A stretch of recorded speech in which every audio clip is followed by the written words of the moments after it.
रामकृष्ण हरी. माझ्या चॅनल तुमचे स्वागत आहे. माझे नाव लक्ष्मी. मी आज तुम्हाला श्री नर्मदा पुराण रेवाखंड पूर्वार्ध मराठी अनुवाद वाचून दाखवणार आहे. त्वदीय पाद पंकज नमामि देवी नर्मदे. अध्याय 53. वृक्षशृंगाचे स्वर्गगमन वर्णन. ओम नमो नर्मदाय. उत्तरपाद उवाच. आश्रमे वसत सत्यस स दीर्घतपासो मुनिहा कन्यास्तनयो यो देवकथा मृत्युमु पांगत.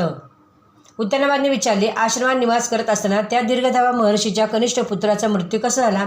ईश्वर बदले. राजा एकाग्र चित्ताने तू ही कथा दिव्य कथा ऐक. जी कथा केवळ ऐकणारा सर्व पापातून मुक्त होतो. राजा पृथ्वीवर महाबलवान चित्रसेन नावाचा प्रसिद्ध ऋषीराज होते. त्यांच्या राज्यात धर्मप्रचार होता. कुठे अधर्माचे वास्तव्य नव्हते.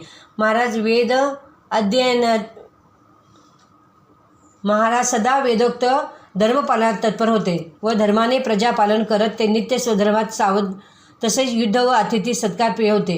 क्षत्रिय धर्माचा आश्रम घेऊन स्वच्छेनुसार ते भोग भोगत होते. स्वइच्छेनुसार ते भोग भोगत होते. त्यांचा कोशागार सदा संपन्न होता. त्यांचे हत्ती, घोडे, रथ तसेच पायदळी खूप मोठे होते.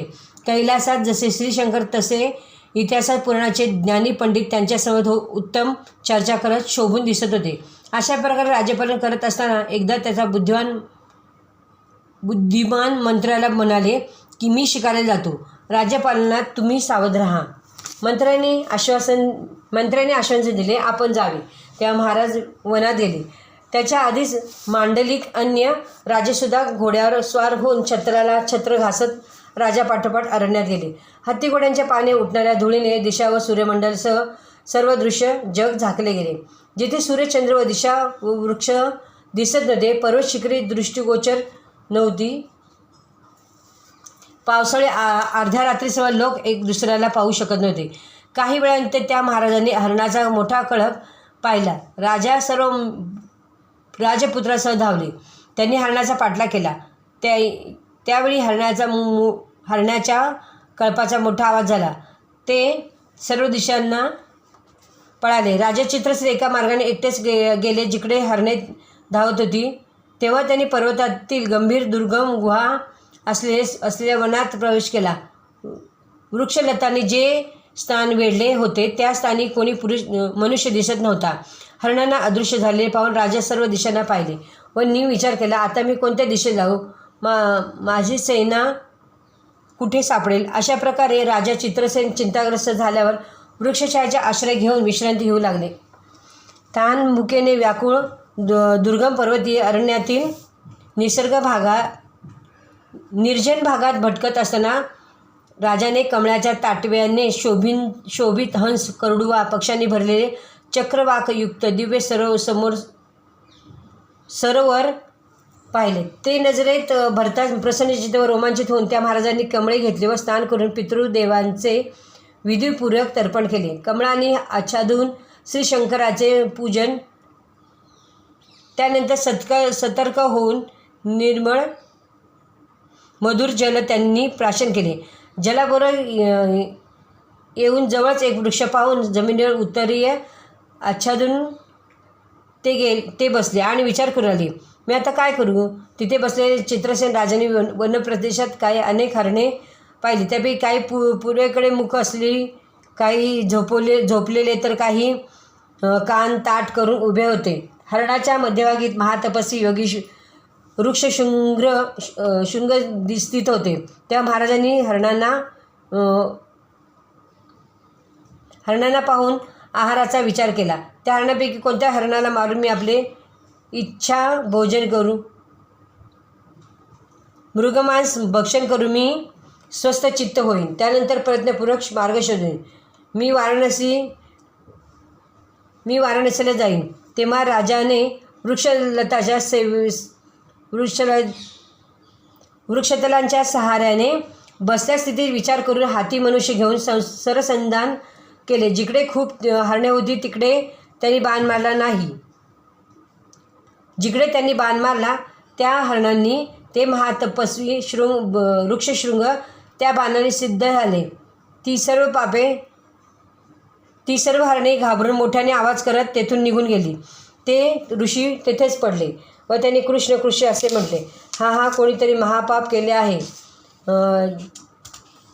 ज्याने यावेळी मला विचारले, यावेळी मला मारले. हे अत्यंत दुःखदायक आहे की पातेल्याला दुःखदायक आहे ही कोण्या पापात्म्याला माझ्या बाबतीत वाईट बुद्धी झाली. हरणाच्या मध्ये राहून मी कोणाला काही त्रास देत नाही.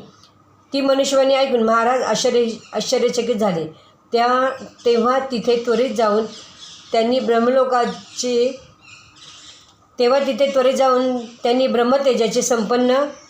ब्रह्मतेजाने संपन्न ब्राह्मणाला पाहिले. माझ्याकडून आज मोठे पाप घडले, ज्यामुळे या ब्राह्मणाचा वध झाला. चित्रसेन राजाने व्यक्त केले, महात्मा, इच्छा नसतानाही केवळ हरणाचा भ्रम झाल्यामुळे आपण माझ्याकडून मारले गेलात. आता पापामुळे मी माझे शरीर जाळू इच्छितो, कारण जाणतेपणी व अजाणतेपणी केलेले सर्व पाप ब्रह्महत्येचे समान आहेत. ब्रह्महत्येच्या समान नसते. त्यामुळे आत्मदाह व्यतिरिक्त अन्य उपाय माझ्या दृष्टीने प्राप्त ब्रह्महत्येचे शुद्धीसाठी संभव नाही. वृक्षशृंगांनी समजाले, पण तुमच्या आत्मदहनाने कोणतीही सिद्धी तुम्हाला प्राप्त होणार नाही. या विपरीत मी मेल्यावर माझे वृद्ध मातापिता, तपस्वी भाऊ व त्यांच्या पत्नी हे सर्व मरतील. मी मेल्यावर या हत्या माझ्या होतील, तेव्हा तुमची शुद्धी कशी येईल? जर तुमची काही करण्याची इच्छा नसेल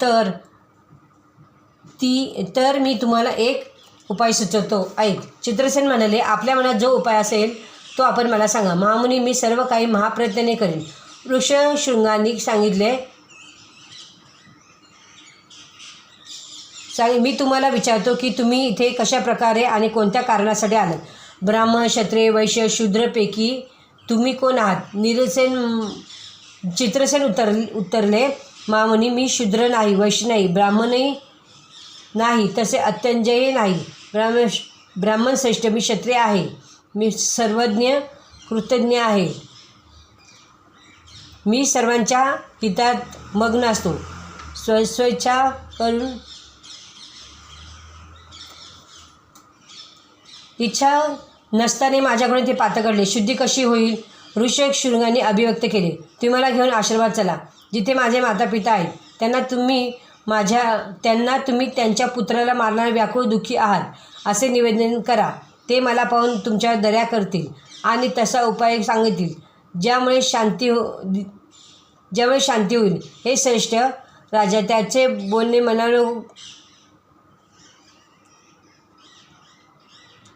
ऐकून त्या ब्राह्मणाला खांद्यावर ठेवून राजा चित्रसेन आश्रमाजवळ गेले. त्या ब्राह्मणाला घेऊन जाताना जेव्हा ते थकत होते तेव्हा पुन्हा विश्रांती घेत होते. ज्यावेळी महाराजांनी त्या ब्राह्मणाला बेशुद्ध झालेले पाहिले, तसे त्याच्या इंद्रियाची शक्ती शीत झाली होती. त्यावेळी चित्रसेन राजाने त्या ब्राह्मणाला वटवृक्षाच्या सावली ठेवली आणि वस्त्राची चौघडी करून त्याला सतत वारा घालू लागले. राजेंद्र, त्या राजाला पाहताच महातपस्वी वृक्षशृंग, जे योगाचे जाणकार होते, ते ध्यानयुगाचे पंचतत्वात विलीन झाले. विधिवत कर्म करून राजाने त्या ब्राह्मणावर 10 संस्कार केले. स्नान केल्यावर शोकाने व्याकुळ होऊन महाराज एकसारखा विलाप करू लागले. हास्कंदपुरातील रेवाखाड्याच्या पूर्वातील वृक्षशृंगाचे